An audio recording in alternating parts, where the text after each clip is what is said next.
Assalamualaikum warahmatullahi wabarakatuh dan salam Malaysia Madani.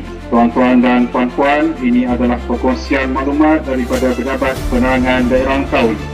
Kementerian Kesihatan Malaysia (KKM) menasihatkan orang ramai agar berwaspada terhadap panggilan palsu daripada individu yang menyamar sebagai pegawai farmasi dari Jabatan Kesihatan Negeri atau Pusat Panggilan Farmasi Kebangsaan.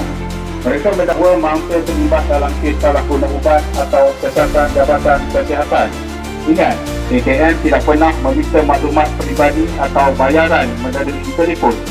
Jika menerima panggilan mencurigakan, jangan panik, jangan dedahkan maklumat peribadi atau perbankan dan jangan lakukan sebarang pilihan wang. Catat nombor pemanggil dan laporkan kepada pihak berkuasa dengan segera. Waspada sebelum terpedaya. Lindungi maklumat peribadi anda. Pesanan oleh KKM dengan kerjasama Jabatan Penerangan Malaysia. Pembacaan maklumat ini disampaikan oleh Pejabat Penerangan Daerah Langkawi. Sekian, terima kasih.